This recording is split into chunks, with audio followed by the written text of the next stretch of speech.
So we'll give it, I think we can get started now. Yeah. Thank you everyone for joining our program this year. We're going to have a little discussion about an exploration of Black generational wealth through homeownership and banking. We have some wonderful panelists to discuss those topics more. And I wanted to turn it over to JD if you had anything to say.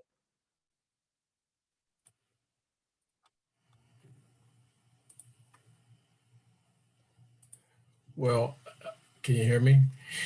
Yes. Well, thank you, Shayla. And thanks to the Special Events Committee for putting this together along with our partners, the Columbia Pike Revitalization Organization.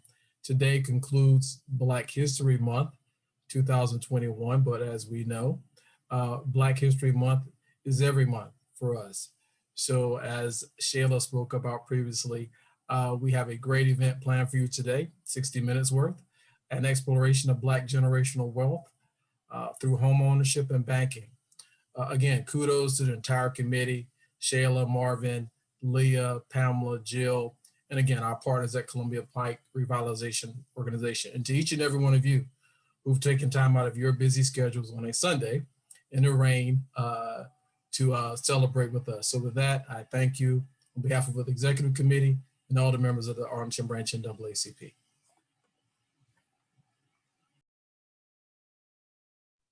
And we can get right into it. Marvin will introduce our panelists and we will go from there. Thank you. Good evening, everyone, and welcome to the Arlington branch NAACP 2021 Black History Month program. We hope that you enjoyed this presentation. And in the program, we wanted to have something a little bit different. Although we like to focus on people, the systems are the things that mainly stop us from progressing. So for you today, we have three exciting, dynamic speakers. And if you have any questions, please feel free to put them in the chat and we'll choose one or two to answer depending on how much time we have available. Ms. Kathleen McSweeney will be presenting housing presentation along with our third VP, Mr. Hemminger. Ms. McSweeney has lived in Arlington since 1989 with her spouse and three sons. She has been an active in Arlington County as a former member and the chair of the Housing Commission, Housing Subcommittee chair on the 10-year plan to end homelessness, former board member of Doorways for Women and Family, the Arlington New Directions Coalition, an advisory board member of Bugatti Tenants Association, served on the Community Facilities Study, the Arlington County Planning Commission, and current chair of the Joint Facilities Advisory Commission, a Challenging Racism board member, and a member of the Arlington branch NAACP.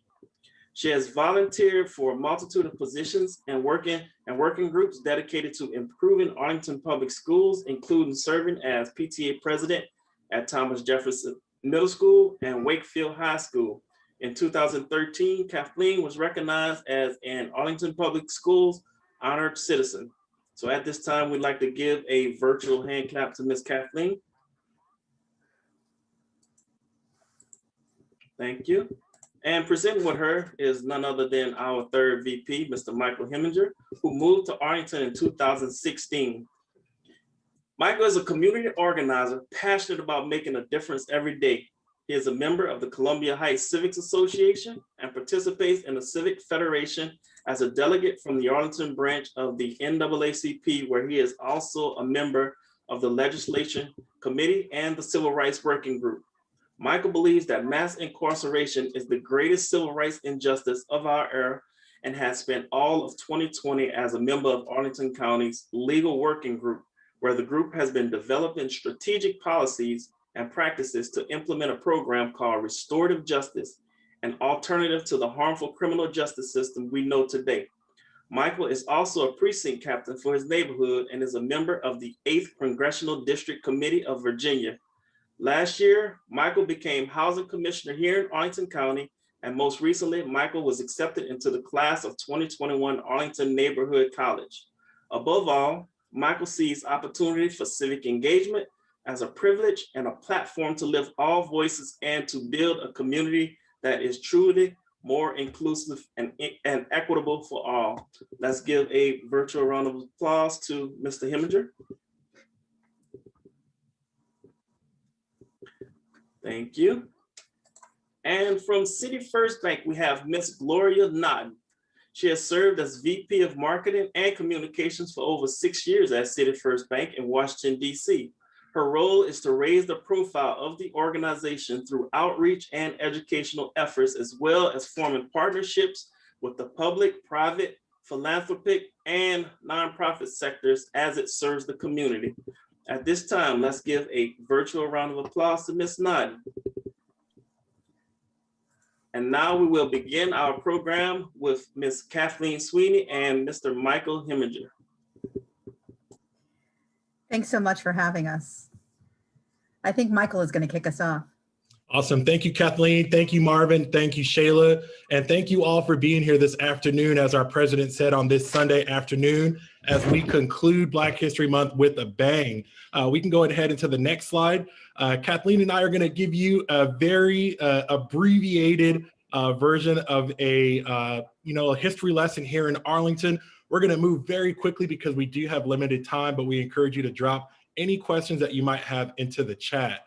So to kick us off, we'll talk a little bit about, what it looked like in the 19th century. We'll talk about land grants, a little bit about Freedman's Village, the Black property owners and neighborhoods.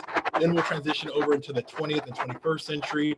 And then we'll close the presentation with how you can kind of get involved and learn more about this great work. We can go ahead and go to the next slide. Awesome, thanks so much. So we should acknowledge before we begin that for thousands of years, indigenous nations lived relatively uninterrupted in Virginia and throughout the Americas until the first European settlers came in the 1500s. During that time, most of central Arlington is depicted on historic maps as forested area, home to elk, deer, bear, turkeys, and a variety of other woodland animals hunted for food. The people who lived here were most likely the Tuxenet or Dogue people. Captain James Cook's writings and the 1948 drawing above, or on your screen, I should say, identified a village located near Gravelly Point. We can go to the next slide, please. All right, awesome. So let's jump right in. We'll talk a little bit about everything that was going on in the 19th century. I'll go ahead and take the next slide.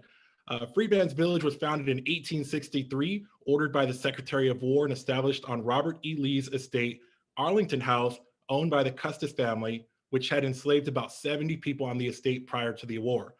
The families living in Freedman's Village paid rent, they established churches and ran schools, and so much more. The community became resilient and self-sustaining, just as we always have. The government attempted to close Freedman's Village several times. In 1888, John Syphax, whose mother had been enslaved at Arlington House, wrote to the secretary on behalf of residents to negotiate settlements for improvements made to the properties in Freedman's Village. It was closed in 1900 to make way for Arlington National Cemetery, and most of the residents did not receive compensation. Many of the relocated families moved to East Arlington, which is currently the Pentagon. Mount Olive Baptist Church did purchase land for homes, and the church and this subdivision was known as Queen City. It was populated by African-American homeowners. Unfortunately, when the Pentagon was built, Queen City residents were forcibly relocated again, and their lands were taken by eminent domain. They did receive compensation, with some moving to Green Valley, while others were forced to leave the county. We'll go to the next slide, please. At the end of the 19th century, almost 40%, 38% of the county's population was made up of Black families. There were 12 areas where Black families could own a home at that time. That changed as Arlington grew from a rural area to a denser place. Neighborhoods began to form, and zoning regulations were introduced during the early part of the 20th century. All right, next slide, please. All right, now we'll learn a little more about the eras of segregation. Kathleen, you want to tell us a little bit about deed covenants, the history of racial segregation, and maybe a little more on zoning and land use? Sure. Thanks, Michael. So as Arlington developed, many of the deeds on the single family homes outside of the Black neighborhoods contained covenants that restricted who could buy houses in that neighborhood. So in the 1920s and a little bit before and after, it was like, these covenants actually were designed to restrict African-American families from purchasing homes. For example, this is the deed for the Lion Park Community House, which is right across the street from where I live. And many nearby homes read what you see here highlighted: neither said property nor any part thereof nor any interest therein shall be loaned, sold, or leased to anyone not of the Caucasian race for a period of 99 years from September 1st, 1923. So of course, in 1948, the Supreme Court ruled that racial covenants were actually not legal and could not be enforced. But it was really until the Fair Housing Act of 1968 that they were outlawed completely. Many of these covenants remain on these deeds today, and you might want to take a look at your own covenant to see, or your own deed to see if there's a covenant on it. Some homeowners really aren't aware of them. Of those that are, some have chosen to leave it on the deed, and some have had it removed from the deed so that the history, those who chose to leave it on the deed have done it so that the history is not forgotten. So I think, next slide, please. So I think a lot of us are very familiar with the Hall Hill Wall. Founded after the Civil War by Basil Hall, nearly 300 acres were sold to people who'd been enslaved for $10 to $15 an acre. The Halls Hill Wall would have been a good way for the surrounding white community to qualify for bank loans for their homes. And I'm sure we're going to hear a lot about this in the second part of this. Such separation was actually encouraged by the Federal Housing Authority manual and the prevalent lending practices of the day. And so we're lucky, I think, very fortunate. I have on the right here 2 books that have been published by people whose families have lived here for a long time. Wilma Jones, of course, I think is familiar to many of you, and she has written about Halls Hill and her family there and the neighborhood. And of course, Dr. Taylor has written about Knock, Green Valley, and the bridge builders there, which is obviously another predominantly African-American neighborhood. So on the next slide, we see the general land use plan. So the general land use plan outlines the county's vision for how land is used in Arlington. The largely single and 2-family general land use plan designations have remained unchanged in Arlington for at least 60 years. This has effectively frozen large areas of the county so that only single-family homes or townhouses can be built in those areas. So the first zoning commission meeting was held in 1927 to draft regulations. And the first zoning ordinance was actually adopted in 1930. Duplexes and multifamily housing, so more than 1 or 2 families, during this period were seen as undesirable in single-family neighborhoods. And in 1938, a zoning amendment was adopted that banned row houses from being built. Zoning amendments continued to be approved and required larger and larger lots and larger setbacks for homes. So this made actually the smaller homes that had already been established largely in the African-American neighborhoods, what we call non-conforming. It just means that they don't conform to the new requirements that were put in place, which then actually effectively limited the improvements that could be made on the land and prevented families from adding to their homes. Next slide, please. So this graphic, the next one here, is taken from the county's missing middle study presentation and illustrates how much land is dedicated to single-family neighborhoods in the county. So about 60% of the land is in yellow in both maps. The one on the left is from 1961, the one on the right is from 2020. And so in the yellow, it is a land use designation of low density, which limits, of course, what you can build on the land. And so of the yellow area, about 79% is dedicated to single-family homes. So that's quite a bit. And the yellow on the left or the right is a little bit lighter, but you can still see it's pretty much similar to that from 1961. Next slide, please. So in the 1970s, of course, Metro came to Arlington, and Arlington revised the general land use plan for high-rise buildings so that they could be built within a quarter mile of Metro. But a lot of people refer to this as the Metro bargain, that the agreement was that places like, Clarendon and Ballston could go higher and have multifamily buildings near the Metro. but that the rest of the neighborhoods would basically retain what they call their neighborhood character outside of metro corridors. Neighborhood character is interpreted by many to mean retain the single family housing. But this actually has a lot of implications for how we continue to build out Arlington today. Next slide, please.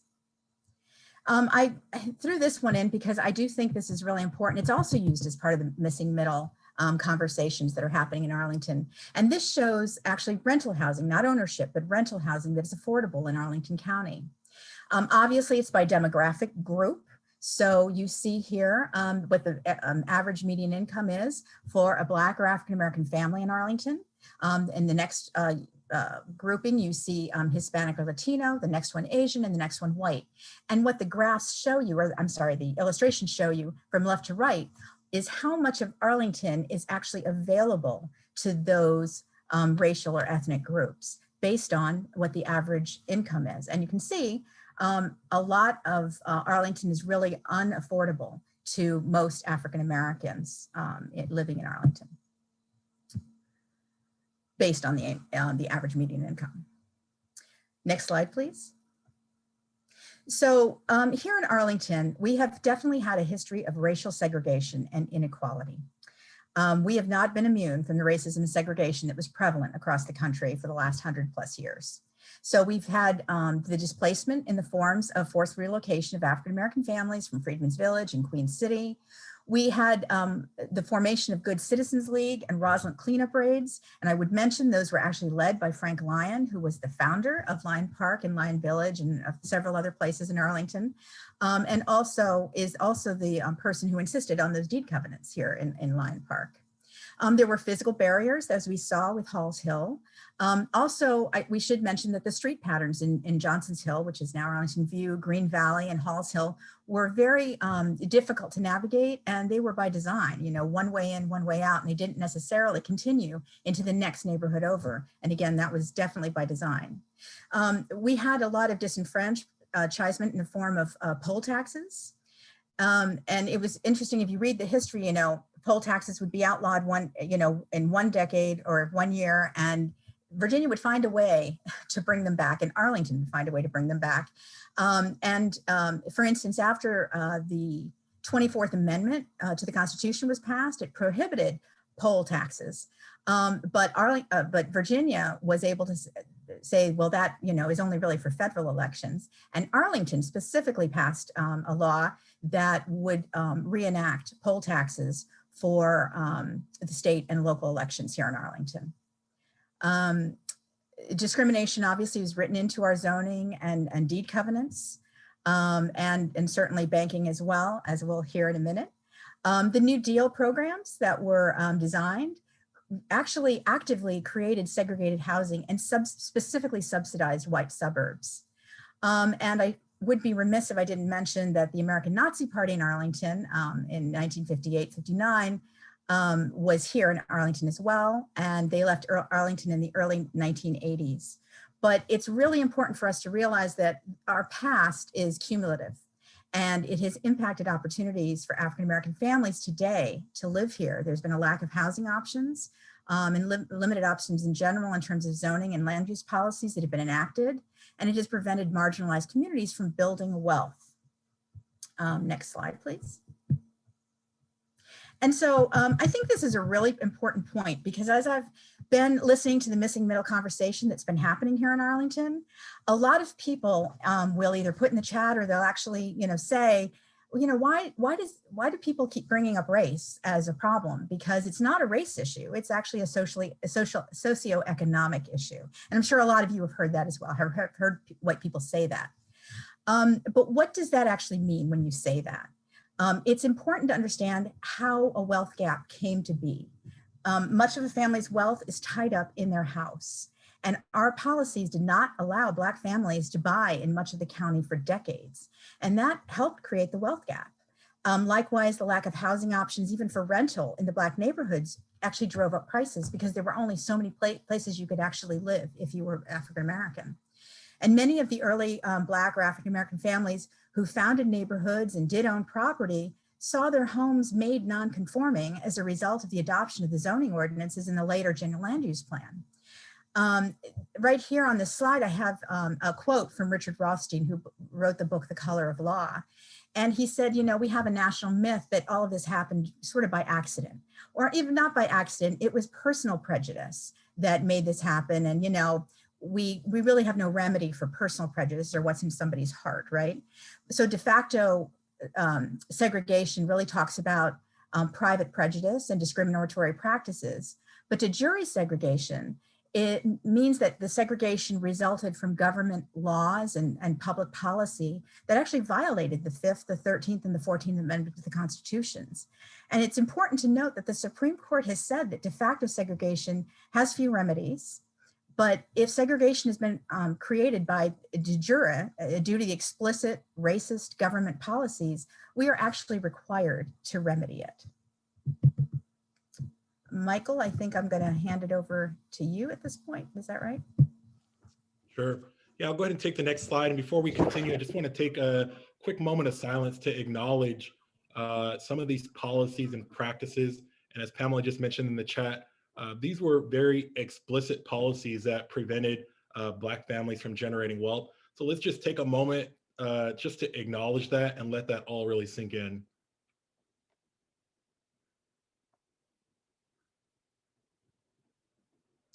All right, now that we know a little bit about the history of the 19th, 20th, and 21st century, let's talk a little bit more about what we can do right here and right now. We'll look at some of the ways that we can get involved, and then Kathleen will share some really great resources to keep the conversation going.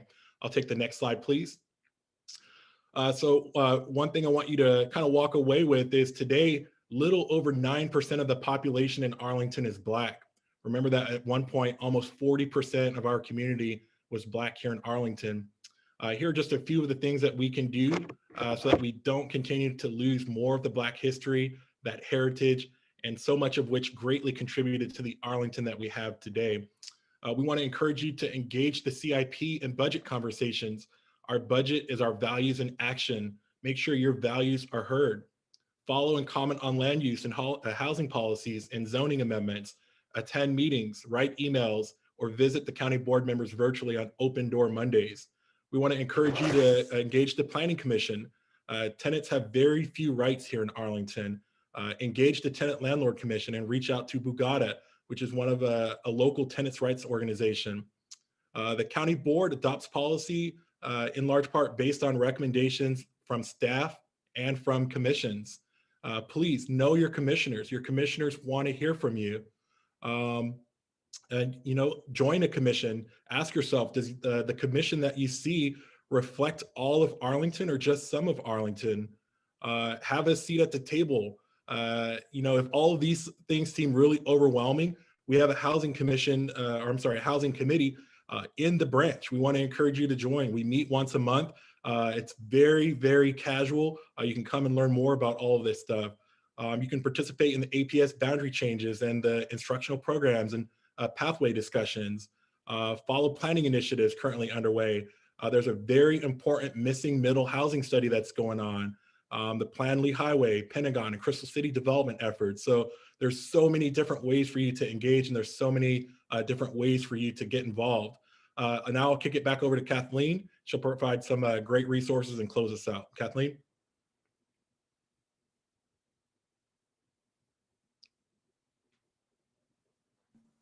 So on the next slide, I just wanted to call out several of the resources that you all can access. And specifically, the Arlington County Department of Planning, Housing and Development has issued a publication as part of the Missing Middle that talks about Arlington's land use policy. I do want to talk about Dr. Lindsay Besterbridge, who actually is an Arlington resident. I worked with her at the African American History and Culture Museum before it opened, and she's still there as a curatorial researcher. And she wrote her doctoral thesis on Arlington and the Black communities in Arlington. The Center for Virginia History is great, and they have a lot of stuff actually that's available online. You don't even have to go there right now. And they have a lot of information available online. And then of course we have, people who have lived here for a really long time, the Syphax family, the Jones family, and others who are just a wealth of information. Their families have helped build Arlington. And, you know, as Michael talked about, 1900, we had 38% of the population was African-American. Those families really built the Arlington we see today. And at this moment, you know, we have a little over 9%. And so the question is, you know, what can we do about it? I think there's a lot we can do. And I'd love to, you know, engage in that conversation. With that, I know there have been some questions. So Shayla, is this the right time to take those questions? Yes. I saw one question in the chat from Christian. He asked, are there any hidden deed covenants in Arlington today? Yes, or anything? Yes, so they're there, actually. They're not really hidden. In fact, there's a really good, actually one of the resources I have in here is a video done by the Alliance for Housing Solutions. And it's called Race in Arlington, I think. And in there, there's another deed covenant that's actually shown, and I can't remember, I think it is either from the Waycroft neighborhood or Westover. But it actually is different than the one I read, which is the one in Lyon Park and the one that's in a lot of houses in Lyon Park. That one actually lists, it's kind of incredible in a bad way. It actually lists like all the people who cannot buy a house in that neighborhood. And it goes on. It's like, it talks about African-Americans, it uses, you know, other terms, of course. It talks about Asians, it talks about Jews, Muslims. I mean, it was really quite the list. So there are lots of deed covenants, and I encourage everybody, if you actually own a home in Arlington, to look at your deed covenant. My next door neighbor, I know, changed his. He refused to actually sign it because he had one of the original deed covenants. Oh, wow. Thank you. I didn't know that. We have one more question. Is the resources slide? Oh, sorry, that's going to be available. Yes, that's not a question. And with that, we can turn it over to Ms. Gloria. Thank you, Ms. Kathleen and Mike, for presenting on housing discrimination. And Ms. Gloria will talk more about banking and how that, you know, ties hand in hand to discriminate against African Americans and building generational wealth. Thank you. Thank you for having me, Arlington chapter of NAACP. Very proud and honored to be here and be invited in particular by Pamela Pinnock, which she has deep and historic legacy roots here in Washington, D.C. as one of the impresarios behind the founding of Busboys and Poets, which is just down the street. I'm actually sitting here at the bank. I am with City First Bank of DC. We are part of a network of special banks called CDFIs. So if you go to the next slide, what I want to talk to you guys about today is introducing you to the concept of CDFI banks. So CDFI banks are community development financial institutions. And what we are mandated to do as a community development financial institution, and there's about 139 of us out of 15,000 in the United States. And we're mandated to have 60% of the deposits that come in from people like you or businesses like yourselves to regenerate that right back out into the community.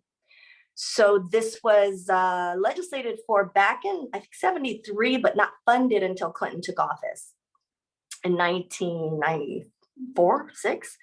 And so we came together as local pioneers, and I say we in honor of the legacy of this bank's history 20, 25 years ago. If you go to the next slide, I'll tell you about these local pioneers. So to the left is Debbie Baptist Hurd. We are Black founded and are still Black led. Just to the right of her is a community development organizer named Lloyd Smith of Marshall Heights. So he created the Marshall Heights CDC. There was an era in DC that started talking about revitalizing DC's historic commercial corridors because of the blight experienced over a 25-year period post the uprisings of MLK's assassination.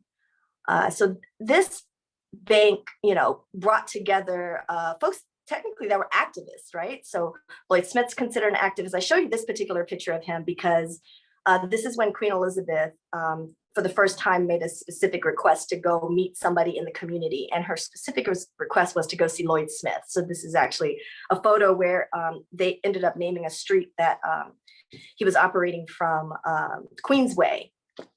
And what she found fascinating was that for the first time, she was hearing African-American people talk about economic justice and economic equity, and as a systemic solution through banking specifically to revitalize our own communities. And with that, we started as a nonprofit loan fund. So we're still held by a nonprofit called City First Enterprises, and we started the bank in '98. So then fast forward today, we have a great and dynamic CEO, Brian E.R. Gret, and our chair is Marie Johns, who you'll see right below her, right below Brian. So we have progressed from starting to really gaining traction in what we call proof of concept. If you go to the next slide. So what we do is we anchor neighborhoods. That's the best way I could put it as a communicator, right? So most banks can't talk about the fact that they anchor neighborhoods, right? So if you think about the 15,000 other banks I mentioned, they are, the big banks that you guys would typically hear of. And then you hear locally, United Bank, for instance, BB&T, and they're all considered local too. But what makes us different is that we're mandated to make sure that the deposits that come in here are regenerated back into the community and invested. And so what that looks like comes to nonprofits. If you go to the next slide, I wanted to show you some of the nonprofit leaders that you guys might recognize. We have the Mosaic Theater folks, we have Step Africa. Sorry, some of these names are they're indigenous to DC. Capital Bop, for instance, Bright Beginnings, and H Street CDC. These nonprofits come to us to help buy their building. So when we talk about intergenerational wealth, we're also talking about social service providers and community facility providers. So we are the funder of arts institutions like the Arc east of the river, of Atlas Theater on H Street. And you can also point to other nonprofits like Thurgood Marshall Academy, Center for Bread for the City, Central Union Mission. So this is the social services side. So I wanted to talk about this particular sector being a part of who we are and whom we serve, because they are providing the social services net as community community facilities that they either own or work to own. But that is our mantra. We want you to own the building, because within that lies the security of not being gentrified, honestly, right? And also to realize the equity within the facilities that you've purchased. And we have powerful tools like a new markets tax credit tool. We have powerful relationships that help leverage more government subsidies for that opportunity. And then the next slide, what I touched on was why we do it. In DC, we are experiencing an 81 times wealth gap. That means, and wealth is different than income. Income is part of your wealth. But as we talked about with housing discrimination, we are about 200 plus years behind on realizing the equity in the asset of a home. And we don't do home loans, but we do work with developers. And in particular, we have specific outreach to African-American developers that are providing affordable housing, multi-unit housing. If you go to the next slide, the example, for instance, is Adrian Washington. I don't know if he's born in Anacostia, but certainly raised in Anacostia. He went to Harvard and he came back and he said, I want to reinvest in my community. Being turned down by other banks, he came to City First Bank. And he has been with us a good 20 years, and he is one of the top 10 Black developers in Washington, D.C., who is absolutely fundamental to what we're talking about when we're saying revitalizing our own communities and wealth creation, because, he didn't go to Harvard wealthy, but you could say now he's probably rich or wealthy, but as a change agent in the community. So he's considered a community developer, which is different as you might know from being just, a developer who doesn't have a mission-oriented mindset. So going back into the community, he's, an affordable housing developer. He's a mixed use developer where, he, at the top of his mind is thinking, what can I have on the bottom floor of the affordable housing apartments that I'm building, or affordable housing homes that I'm building?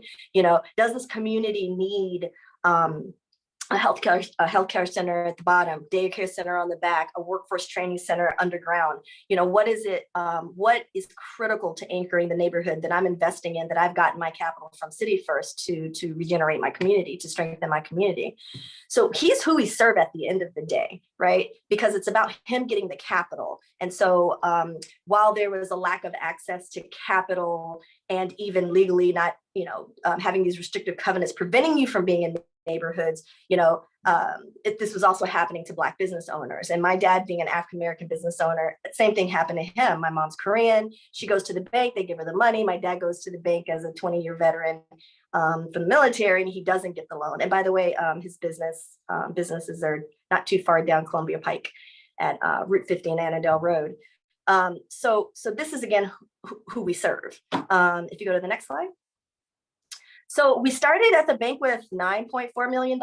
And if you punch to the next slide, I want to show you that we have now deployed over, as of earlier this year, $1.3 billion back into the community. So what that means is, just from that startup capital, if you will, look at us as a startup company that said, you know what, we think that with this intentional provision of capital, where we just concentrate on a community or a neighborhood, and all we're investing in is what's good, what has social impact.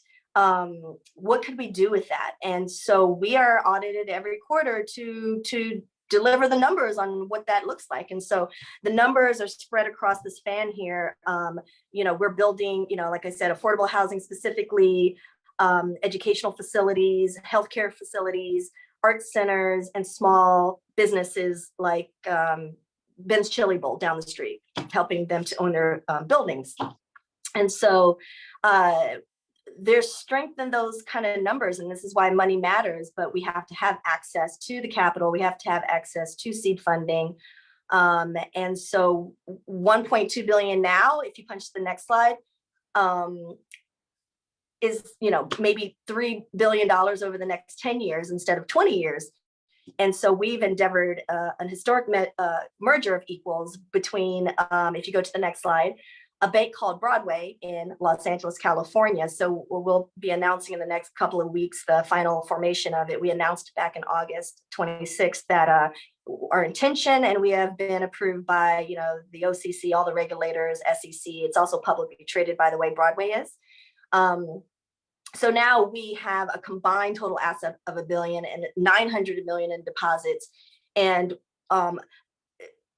this, back to deployment, like, where does the money go? And so again, the real call to action, is to educate more people about where does your money sit when you are depositing your paycheck, or if you're a business person, all your revenue. And it's being invested while it's sitting in a bank overnight. And so if you look into, your state, and there's at least 2 CDFI banks in every state, with intention, deposit there. We were Black founded and Black led, and so is Broadway. Broadway goes even further back. They're the oldest Black bank west of Texas. They have three branches out there, Inglewood, Compton, Los Angeles, proper downtown. And we're right here on historic 14th and U. We with intention merged because of our aligned missions. With my role doing public, private, nonprofit, and philanthropic partnerships, we look at ourselves as sitting at the nexus of coordinating these critical conversations. We talk about race equity when it wasn't comfortable. And we believe that, when there's a foundational economic base missing from a community, then they are not going to thrive. And it will be revitalized with or without them. But if there's a place that you can feel confident in knowing that, as a business owner, you want to buy a building, then we're the bank that we want you to come to.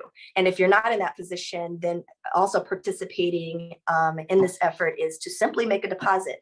So on the next slide is more information where you can reach me, but just simply open an account. That's like just one of those first initial things that can all be done digitally.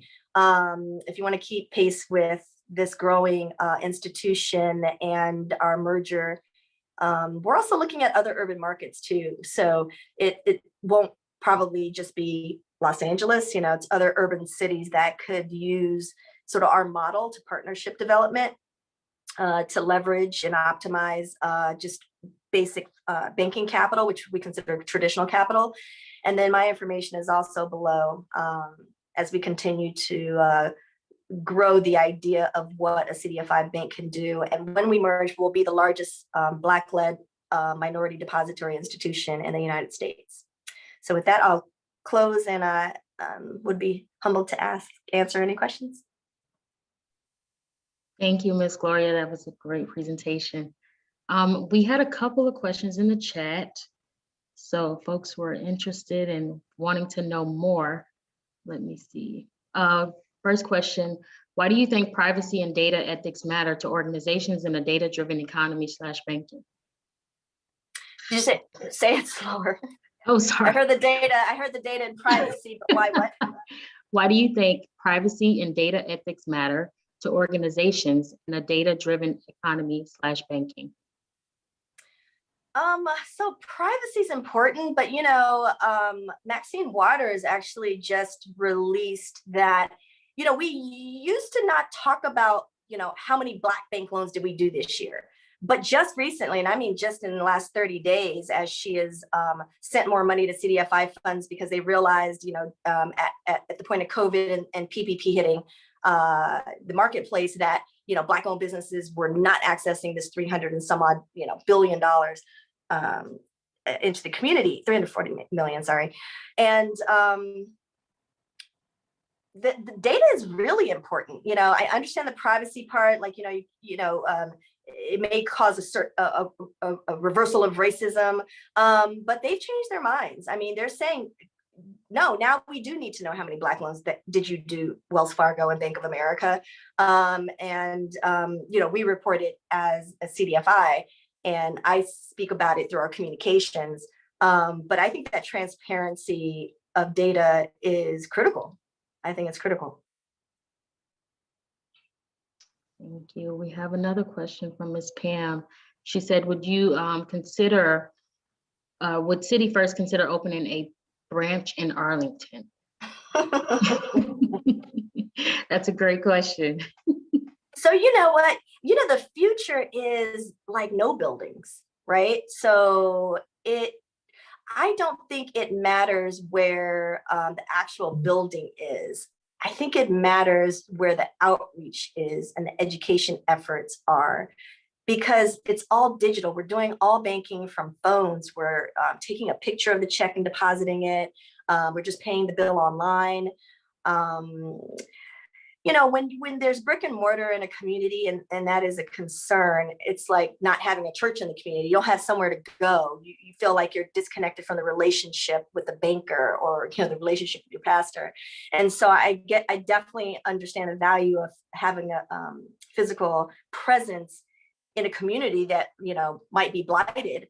And I'm not saying that about Arlington, but I'm imagining like neighborhoods east of the river who are disconnected from a lot of services that are high quality. So I would say probably not now. And if anything, we may roll the other way and go more virtual, but it makes me think more deeply about, how do you have more conversations like this in a way, that more people can enfranchise into the opportunity of, helping our communities through money, through, capital. I see one other question. How do we encourage Arlington Community Federal Credit Union to become CDFI, to become a CDFI? Interesting. So DC's DC Government Federal Credit Union, they just became a CDFI. And I'll give you an example. So there's 3 CDFIs in DC at this point. So the only other one for a year ago was Industrial Bank, which is one of the oldest Black banks in the country, about 90 years old. And, they just apply, honestly. They just applied to the U.S. Department of Treasury CDFI Fund Program Office. And, under the Biden administration, they'll have a new director, although the current director is actually African-American woman. So it's just a simple matter of applying. Now there are CDFIs that do home loans, and then there's CDFIs that do commercial loans. We are focused on commercial loans, and I wanted to put a little caveat in there. Commercial loans mean business loans, and we believe that Black businesses hire Black people, right? So I'll give the example again where my dad, he had a car wash down the street, and because he's Black, he's hiring, 12, 13, African-American men who actually were returning citizens that lived in DC. And so, those are the 2 different types of CDFI banks. So yes, your credit union can become a CDFI, and then they will have to make that mandate a reality. But I feel like credit unions already do a really great job of regenerating the money that's coming in, from their depositors back out. And most of those are in car loans, student loans, home loans. Again, different than, maybe it's find out what your hyperlocal bank is there and ask them to become a CDFI, right? And then focusing on the commercial revitalization or investment in communities you feel like need or underinvested in. Thank you. I think that's all for the questions. Thank you so much for the panelists. As Mike and JD mentioned earlier, what a way to end Black History Month. It's just not enough time to talk about, all the topics that we have today, because we can just talk for a longer amount of time. It's just a lot to go through, and it's a lot that African Americans have been through in this country that hinders us from creating generational wealth. But we just want to give a huge round of applause to our amazing panelists, obviously a virtual round of applause because we are all at home. So thank you so much. Thank you so much for being here with us. We know that Black generational wealth is not only achieved through housing and banking, but also entrepreneurship. And so I had created some slides about just a list of Black-owned businesses, yeah. Thank you. Just something to share with you all. This is also both local and domestic. You can take your time and read through the slides and take a picture if needed. We can possibly figure out a way to include this on the branch's website. I'm not really sure, but we'll let you know, just so it can be accessible to you. This list obviously only touches the surface of the many Black businesses we have throughout this country. So I implore you all to do more research and just support, because that all plays a part into building Black generational wealth. And that's something that we've all seen very, very strongly about, especially, with this program today. So before we leave this meeting, I feel like I have to go down my list of thank yous, like I'm at a ceremony or something. But I wanted to thank the panelists again, Ms. Kathleen, Mr. Mike, Ms. Gloria. Thank you for taking the time out of your schedules to be a part of this program.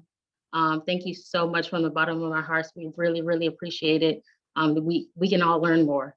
We all think we know something, but it's always room to learn more. And I thank everyone on this meeting for showing up, for the Arlington branch supporting us as well. It really means a lot to see so many people here on this Sunday evening, over 70 folks, 85 people on here ready to learn and ready to just, get more information. Thank you so much for that. Thank you to the committee, the Black History Month committee, Ms. Pam, Leah, Ms. Wanda, Ms. Jill, and Marvin. President Spain created this committee while we were brainstorming ideas about something else. And then, I think I asked a question about Black history, and he was like, well, here you are, you could lead the committee for our Black History Month program this year. So here I am. But nonetheless, they kept me accountable for everything and just kept me on my feet and, just giving me ideas and all those good things. Lastly, I want to give a huge, huge thank you to our partners, Columbia Pike Revitalization Organization, and Complete Vaccination Committee for being a part of our vision for this year's Black History Month program. They've really helped us also brainstorm some ideas, and they kind of just, worked with us and provided information and resources for us. We are a bit ahead of a schedule in true JD time. We are. Shayla? Yes. Okay, are you going to finish up? Because I do have a few words. Oh, okay, yes. I am done here. You can take it over. Oh, we're going to finish on time. You can believe that. Okay. Well, again, good evening, everyone, and thank you for being with us. I want to take this opportunity and yield to my good friend at Columbia Pike Revitalization Organization, the illustrious Ms. Kim Klinger, for some words that she may want to bring before us. Kim? JD, thank you so much. I'm really honored to be able to speak today, JD. Thank you. Shayla, Marvin, everyone. I did not know all of these things. When we were talking about this program and we were brainstorming, I really thought that I knew the level of inequality, the level of policies that really struck our fellow man here in Arlington. And I really had no idea. I learned a lot today. I also learned, I really appreciate the slide about what we can do to make things better. We can't correct the past, but we can definitely make the future brighter for all.